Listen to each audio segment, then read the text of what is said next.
چاہے وہ کسی ایک ملک کی دوسرے ملک کے ساتھ ناراضگی ہو، کیا کرے انسان اس وقت؟ حالات مشکل آ جاتے ہیں، وقت مشکل آ جاتا ہے۔ جب کسی پر کوئی مشکل وقت آتا ہے، چاہے وہ جسمانی طور پر ہو، چاہے وہ بیماری کا ہو، چاہے وہ کاروبار کی پریشانی ہو، چاہے وہ اولاد کی طرف سے پریشانی ہو، چاہے وہ عزیز و اقارب کی طرف سے دکھ درد کی بات ہو، چاہے پھر وہ مخالفوں کی طرف سے ہو، چاہے وہ کسی ایک ملک کی دوسرے ملک کے ساتھ ناراضگی ہو، کیا کرے انسان اس وقت؟ جب وہ گر جائے پریشانیوں میں، دکھوں میں، تکلیفوں میں، تو اس وقت نبی علیہ الصلوۃ والسلام نے کیا فرمایا؟ قرآن نے ہماری رہنمائی کیا کی ہے، کیا بات کہی ہے انسانوں کو؟ ٹھیک ہے کہ جس بندے پر مصیبت آئی، پریشانی آئی، دکھ آیا، جس مرد اور عورت کو تکلیف پہنچ رہی ہے، یا جس ماں باپ کو تکلیف پہنچ رہی ہے، یا جس بڑے آدمی کو یا بچے کو تکلیف پہنچ رہی ہے، وہ ٹھیک ہے، تکلیف تو ہے، حالات سازگار نہیں ہیں، معاملات اچھے نہیں ہیں، یا جسمانی طور پر پریشانی ہے، تو اس پریشانی میں کرنا کیا ہے؟ اسلام کیا کہتا ہے؟ پیارے نبی حضرت محمد رسول اللہ صلی اللہ علیہ وسلم نے کیا تربیت دی ہے کہ ہمیں کس انداز کے ساتھ جینا ہے؟ کتنی خوبصورت بات کہی نبی علیہ الصلوۃ والسلام نے۔ اللہ تعالیٰ نے قرآن پاک کا درجہ دیا ہے اسے۔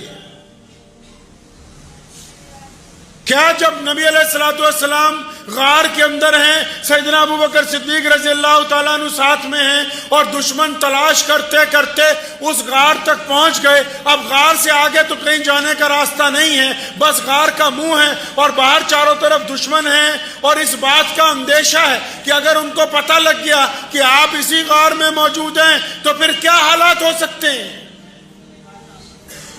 سیدنا ابو بکر صدیق رضی اللہ تعالیٰ عنہ نے اس اندیشے کا اظہار کیا، یا رسول اللہ، دشمن بہت قریب آ گیا۔ اے پیارے نبی علیہ الصلوۃ والسلام، دشمن ہمارے قریب آ گیا ہے۔ نبی علیہ الصلوۃ والسلام نے ایک ہی لفظ میں، اللہ تبارک و تعالیٰ نے قرآن پاک میں اسے درج کیا ہے، اللہ تبارک و تعالیٰ سے وہ اعلان آیا ہے، ایک ہی لفظ میں اللہ تعالیٰ نے تمام باتیں، جس میں ہمت بھی ہے، جرت بھی ہے، استقامت بھی ہے، ایمان بھی ہے،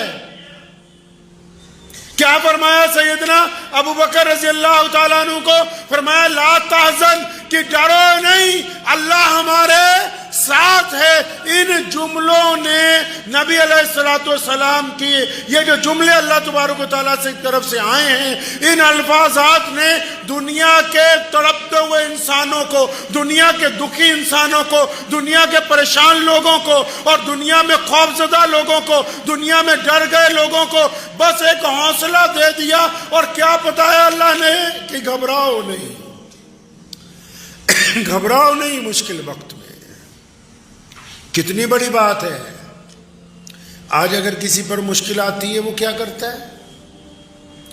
لوگ ذرا سی مشکل آتی ہے رونے لگتے ہیں، ذرا سی مشکل آتی ہے پیٹنے لگتے ہیں اپنے آپ کو، ذرا سی مشکل آتی ہے چیخیں مارنے لگتے ہیں، ذرا سی مشکل آتی ہے اپنے یار دوستوں کو بلا کے اپنا رونا لے کے بیٹھ جاتے ہیں، تھوڑی سی پریشانی آتی ہے الگ الگ لوگوں کے آگے جا کے منتیں کرتے پھرتے ہیں۔ اور نبی علیہ الصلوۃ والسلام کو اللہ تبارک و تعالیٰ نے نسخہ کیمیا عطا فرمایا، فرمایا ڈرو نہیں، مشکل میں ڈرو نہیں۔ یہ پہلا نقطہ ہے انسانی زندگی کو عزت سے جینے کا، یہ پہلا فلسفہ ہے۔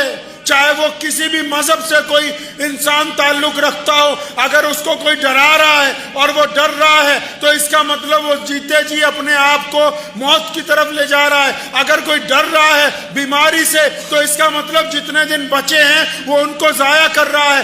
اگر کوئی ڈر رہا ہے کاروبار سے تو اس کا مطلب جو ترقی کی منازل طے کرنی ہے وہ اس کو ڈبونے کی طرف لے جا رہا ہے۔